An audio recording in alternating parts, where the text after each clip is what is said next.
There are moments in eternity when the veil between worlds thins, and we glimpse truths that can shatter our understanding of existence. Prepare to confront one such truth, a revelation so profound, so unsettling, that it dwarves the familiar tales of angels and demons. Forget the stories you've heard around campfires, the well-worn narratives of celestial battles. This goes deeper. What if there exists an angel so utterly devoid of light, so steeped in darkness that it challenges the very fabric of good and evil? We speak of Lucifer, the fallen angel, his rebellion etched in the annals of divine history. But there is another, a being of such immense, terrifying power. His influence eclipses even Lucifer's. This angel isn't merely a twisted reflection of virtue. It embodies a force that defies our most fundamental concepts of morality. This truth, shrouded in cosmic shadow, is so shocking, so deliberately concealed, that its very existence is questioned. Few dare to acknowledge it, for it compels us to confront uncomfortable realities about the divine order, to question the teachings we have blindly accepted. Have you ever sensed the presence of forces far beyond our comprehension? Entities lurking in the forgotten corners of the spiritual world, waiting for the moment of unveiling. Prepare yourself for a descent into the abyss, a journey that will challenge your perception of angels and redefine your understanding of good and evil. Hold on tight, because the story that unfolds will leave you questioning everything you thought you knew. The truth is far more horrifying than you could possibly imagine. Let's embark on this perilous quest together. Now, brace yourself for the shocking truth. The angel infinitely more terrifying than the devil himself. Few even whisper his name. Within the sacred texts, veiled in allegory and ancient symbolism, lie clues to the vast and awe-inspiring reality of the heavenly armies. The book of Hebrews offers a glimpse into this unseen realm, revealing countless multitudes of angels standing before the Almighty's throne, an infinite host eternally bound to serve with unwavering obedience. But who are these celestial beings, truly? What secrets do they guard in their silent vigil? Unlike the departed souls of humanity, these angels were not once mortal. Psalm 8 clearly distinguishes between your creation and theirs. You were formed from the dust of the earth, infused with the breath of God. They, however, were brought into existence by divine decree, beings of pure spirit and radiant flame, meticulously crafted to execute holy tasks across the tapestry of time and space. Imagine standing in the presence of such a being, devoid of flesh and blood, radiating raw power and unwavering purpose. What would it feel like to gaze into the eyes of an angel, knowing that they carry the authority of the Creator himself? Every encounter described in the Bible evokes a profound sense of awe, compelling humans to tremble, fall to their knees, or shield their faces in reverence. They are not objects of worship, for as Revelation 22:9 emphatically declares, worship God, a poignant reminder that even the most glorious angel remains a servant, not the source of divine power. Yet, not all who were born in light chose to remain illuminated. Within the vast and complex history of the heavens, some angels failed to uphold their sacred duty. Though unbound by the constraints of matter and time, immune to the decay of mortality, some allowed corruption to fester within their hearts. One angel in particular, gifted with unparalleled beauty and wisdom, would become something far more sinister than anyone could have predicted. Not merely a rebel, but a master of deception, a corrupter of entire nations. Are you absolutely certain you know who He truly is? From the genesis of creation, God meticulously placed each angel in its designated role, imbuing them with divine purpose. Many theologians believe that the angelic host came into being as early as the second day of creation, when the skies were formed and the waters divided. Among them was one of extraordinary splendor, a guardian cherub described in Ezekiel 28 as being adorned with every precious stone, walking amidst the very fires of heaven. He was considered blameless in all his ways until pride took root within his heart. Have you ever felt the sharp sting of envy or the insidious pull of pride? Now, imagine possessing the most exalted position in all of heaven and yet yearning to ascend even higher. Isaiah 14 unveils the chilling ambition of this being, who declared, "I will ascend to the heavens. I will raise my throne above the stars of God." Instead of reflecting the glory of God, he craved to become a god himself, a desire that would ultimately corrupt everything. The Bible does not explicitly reveal his original name. Lucifer, meaning light-bearer, appears only in translation, a melancholic echo of his former radiance. But what truly matters is not what he was once called, but what he ultimately became. The angel of light, once incandescent, was twisted into a shadow darker than any other. What if you had been present in heaven that fateful day? Would you have detected the subtle shift in his eyes, the silent brewing of rebellion? He did not fall alone. His treachery proved contagious, and like a rapidly spreading conflagration, he swayed a third of the stars, other angels, to join him in his insurrection. Revelation 12 paints a vivid picture of the celestial battle. War erupted in heaven. Michael and his angels waged a holy war against the dragon and his legions, but the rebels were ultimately defeated. There was no place left for them in heaven. They were cast down, not to utter destruction, but to earth. Now ponder this question. Why earth? Because upon this very soil, beneath our feet, resides the one creation that God proclaimed very good, humanity, the object of his unwavering affection. And so, in the idyllic Garden of Eden, cloaked in cunning and deception, the fallen one struck, not with a violent sword or a raging storm, but with insidious suggestion, with a whisper that twisted truth into doubt. In that cataclysmic moment, the serpent, the very disguise he adopted, beguiled Eve, and through her, Adam. The gates of death creaked open, and the world as we knew it was forever altered.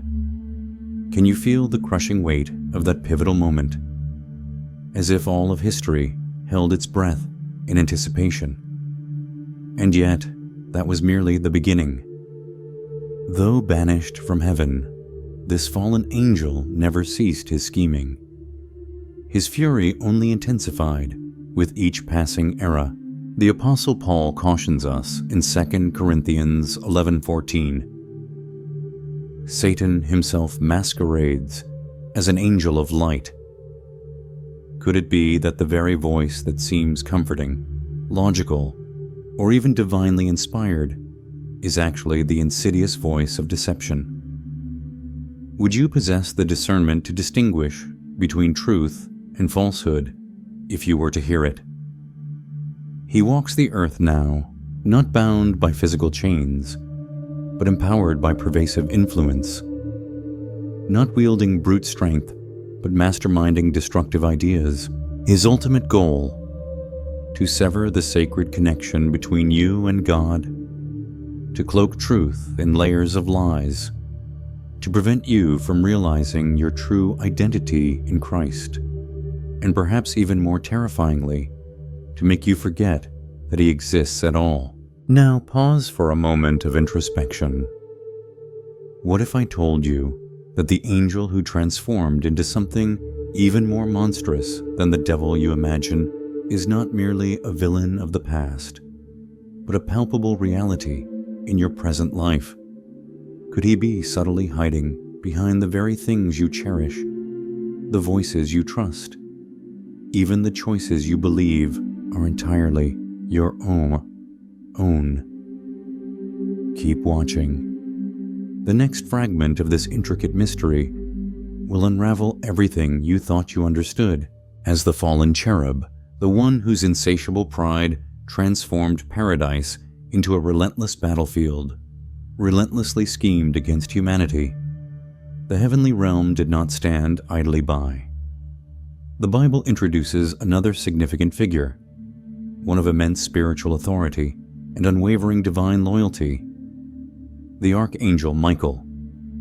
His very name, meaning "who is like God," serves as a declaration of reverence and a direct challenge to the audacity of pride. While Satan sought to elevate himself above the divine, Michael stood as a constant reminder that nothing can ever compare to the glory of the Most High.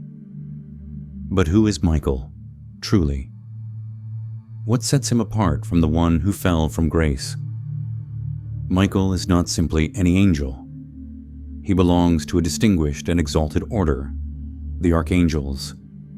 Within the complex hierarchy of the celestial ranks, he holds a position of leadership and warfare, tasked not with delivering messages, but with engaging in fierce battles against the forces of darkness. The book of Daniel reveals him as the great prince who defends God's people in moments of distress. His presence is not gentle and reassuring like Gabriel's. It is fierce, commanding, and resolute. In the Epistle of Jude, we encounter a mysterious and rarely discussed event: Michael confronting Satan over the body of Moses. Imagine that intense moment, two immense forces of the spiritual realm standing face to face over the mortal remains of a prophet. Yet Michael, despite possessing immense authority, did not resort to hurling accusations or curses. He simply declared, "The Lord rebuke you." Jude 1:9. Why would an archangel, a seasoned warrior of heaven, refrain from rebuking Satan directly? Because true authority understands and respects its source. Michael's restraint is not a sign of weakness.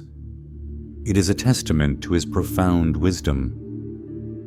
In a world where pride triggered the initial fall from grace, his humility shines like a beacon of pure light.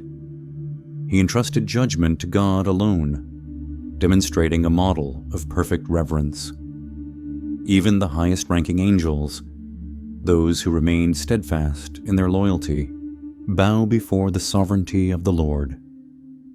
They do not operate independently.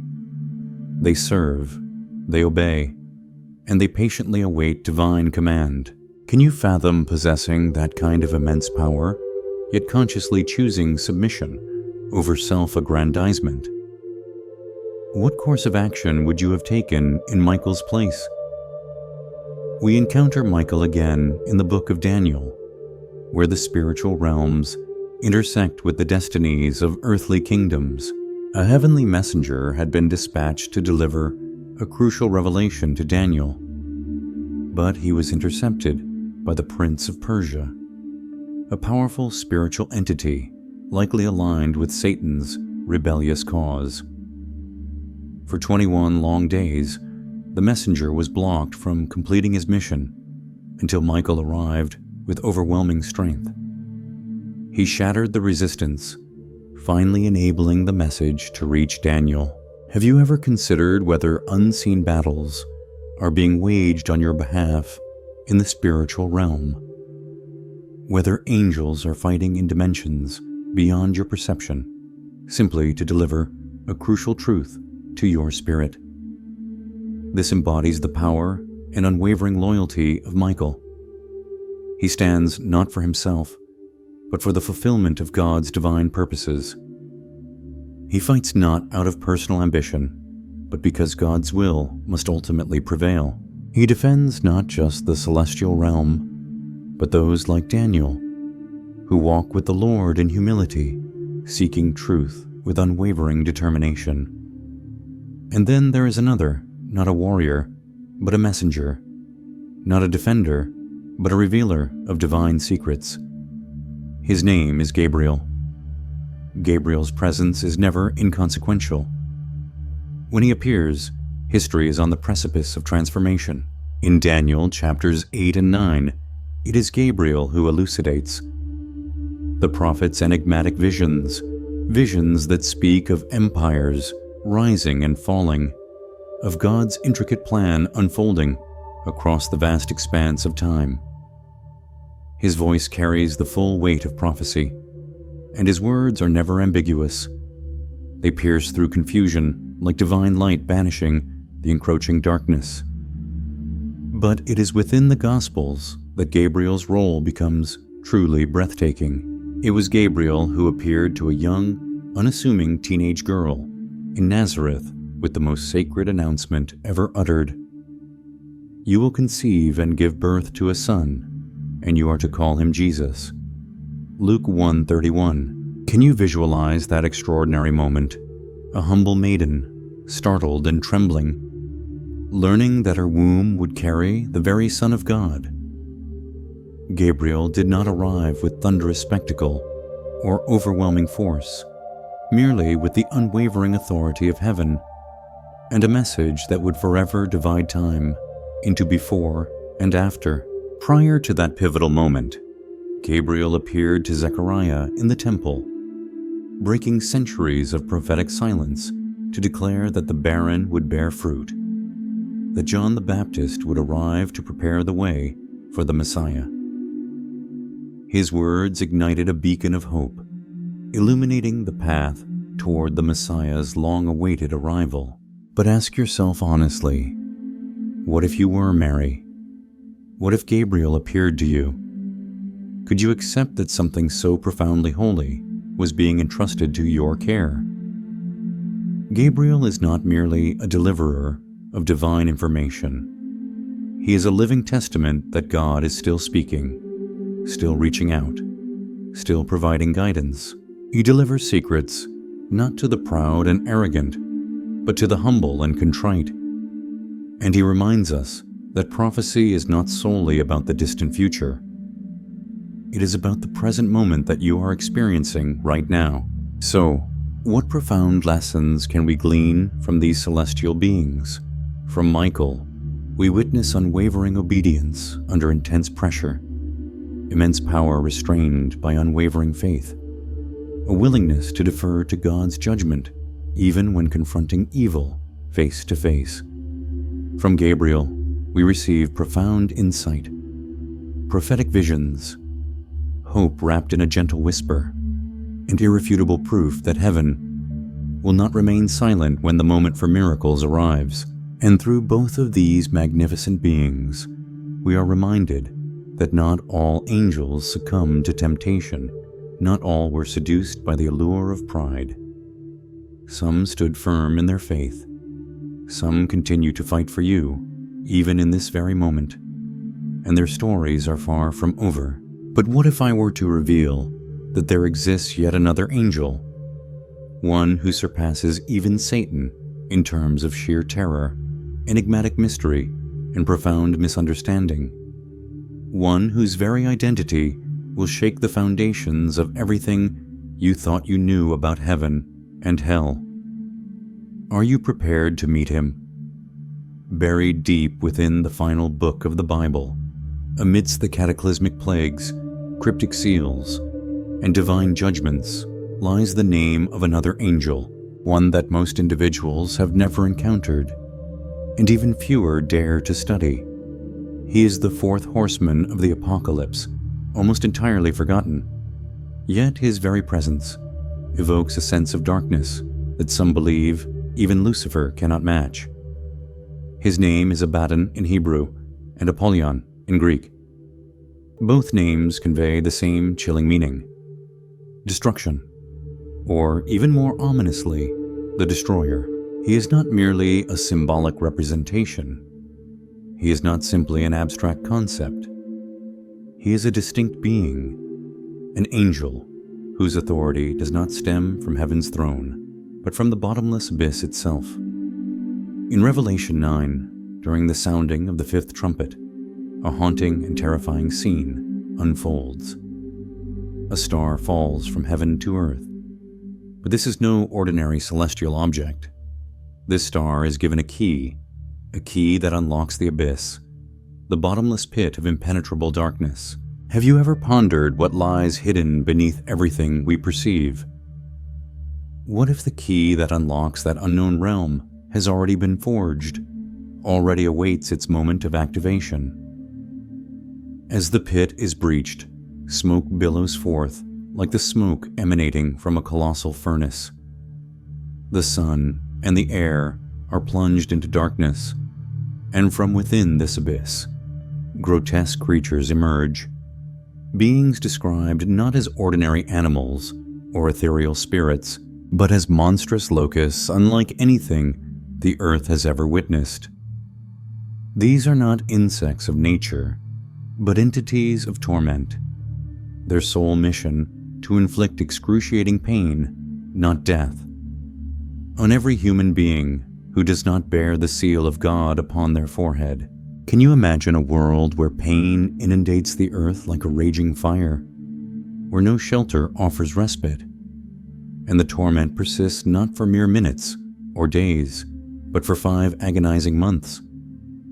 But these horrifying creatures are not without leadership. The Bible reveals something truly staggering. They had as king over them the angel of the abyss, whose name in Hebrew is Abaddon, and in Greek Apollyon. Revelation 9:11. Who is this dark king? Is he merely another name for Satan? Many have grappled with that question throughout the centuries. Throughout centuries of theological debate and scholarly interpretation, theologians have attempted to ascertain whether Abaddon is simply another moniker for the devil or a distinct entity entirely, perhaps another fallen angel tasked with overseeing a specific domain of divine judgment. The text introduces a subtle yet significant distinction.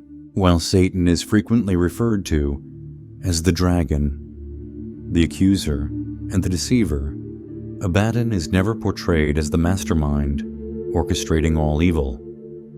Rather, he appears to be the commander of a particular force, unleashed during a divinely ordained time. This detail is of paramount importance.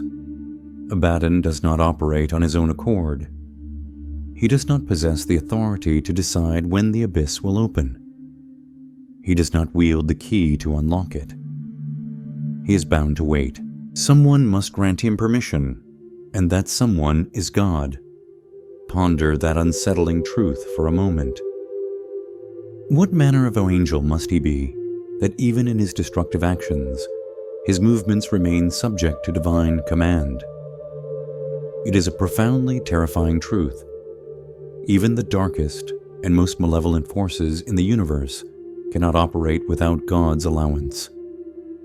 Nothing exists outside the scope of the Lord's sovereignty. Not the radiant light, not the encroaching darkness, not even Abaddon. Therefore, when the abyss is finally opened, it is not Abaddon's rebellious act that orchestrates the ensuing chaos, but God's perfect justice being executed in precise timing. Would you still perceive God as just, knowing that he controls the unleashing of such devastating destruction? Or would you tremble at the sheer magnitude of his holiness? Theologians continue to wrestle with the enigmatic identity of Abaddon. Some contend that he is simply Satan's alter ego, a symbolic manifestation of the enemy's ultimate destructive function. Others believe that he is a separate entity entirely, one who did not fall from grace for the same reasons as Lucifer, but nevertheless embraced rebellion against the divine. Regardless of his precise identity, the ultimate conclusion remains clear. Abaddon is a real and potent force, and his mission is one of pure destruction. But make no mistake about it, Abaddon is not a rogue villain operating outside the bounds of divine control. He is not acting independently of prophecy. His ultimate fate, like that of Satan and every unrepentant enemy of God, is already sealed. Revelation clearly states the devil who deceived them was thrown into the lake of burning sulfur and will be tormented day and night forever and ever. Revelation 20:10. The same inescapable destiny awaits Abaddon. There is no escape from the final judgment. So, what does all of this mean for you personally? It signifies that the time for decisive action is now. It underscores that the warning is not simply about identifying obscure angels or deciphering cryptic symbols. It is about recognizing the urgent need for grace. It is about choosing the radiant light before the abyss is breached, before the destroyer is unleashed upon the earth, before torment ceases to be mere prophecy and becomes a tangible reality. Have you ever experienced a moment of profound conviction, like a gentle whisper within your heart, urging you to return to God, only to consciously silence it? What if that seemingly insignificant whisper was the final call before the key turns in the lock, before the abyss is irrevocably opened? The Bible does not call us to chase shadows or engage in endless debates over the precise identity of Abaddon.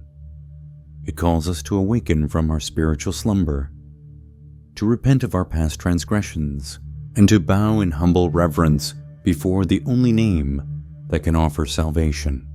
Because no matter how terrifying Abaddon may appear, no matter how dreadful the creatures that emerge from the bottomless abyss, there is one who is infinitely greater, Jesus Christ, the Lamb of God, who has already triumphed over sin and death once and for all.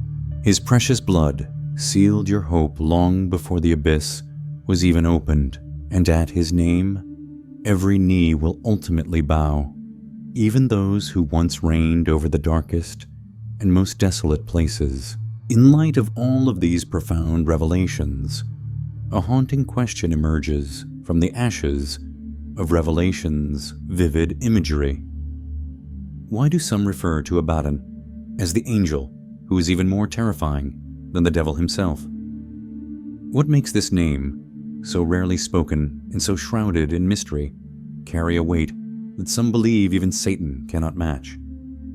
Satan, after all, is the ancient serpent, the deceiver of nations, the one who first incited humanity against its creator. He is the master of temptation, the manipulator of minds, the accuser of the brethren. From the idyllic garden to the desolate wilderness, from Eden to Golgotha, his insidious influence stains nearly every page of the redemptive narrative. His rebellion is the most ancient, and his deceit is the most far-reaching. But then, in the midst of all of this, Abaddon emerges from the shadows. Unlike Satan, whose tactics involve cunning seduction, elaborate disguise, and subtle temptation, Abaddon is raw terror made manifest. He does not whisper enticingly in the shadows. He shatters them with terrifying force. His arrival, as meticulously detailed in Revelation 9, is not subtle or understated, but seismic and earth-shattering. He does not subtly entice people towards sin. He relentlessly torments them once divine judgment has already commenced.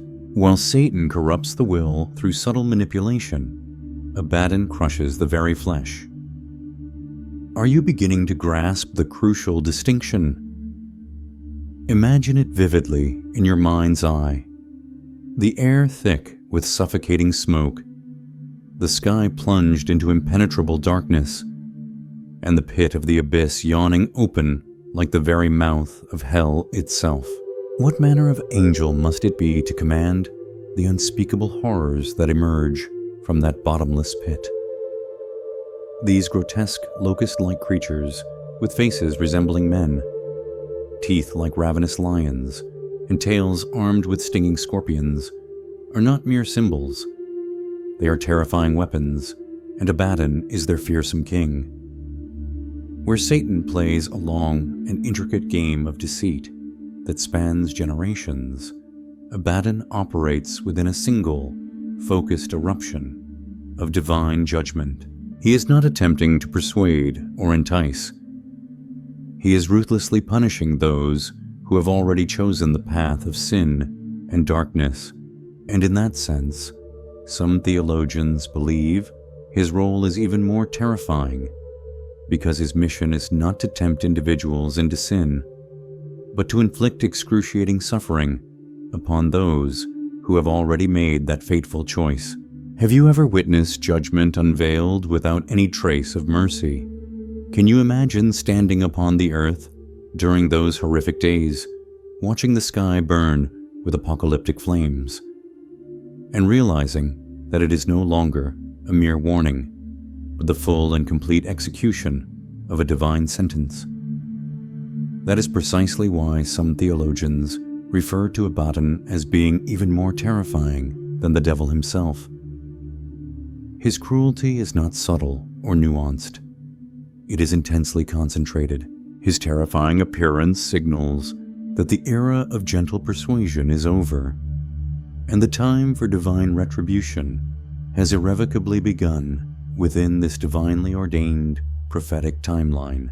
So, as we've journeyed through the shadows and light, explored the roles of angels, both revered and feared, and grappled with the unsettling figure of Abaddon, I hope you've discovered a deeper understanding of the unseen spiritual battles that surround us. The core message isn't about dwelling on fear, but about recognizing the power of choice, the urgency of seeking grace, and the unwavering hope we have in Jesus Christ. He is the light that overcomes darkness, the refuge from the storm, and the ultimate victor over all that threatens to overwhelm us. Now, I'd love to hear your thoughts. What resonated most with you from this exploration? Do you have any questions about the angels we discussed? Or perhaps a different perspective you'd like to share? Leave a comment below. Let's start a conversation and learn from each other. And if you found this journey thought-provoking and want to delve deeper into similar mysteries, be sure to subscribe. That way you won't miss out on future videos where we uncover more hidden truths and explore the wonders of faith together. Thanks for watching.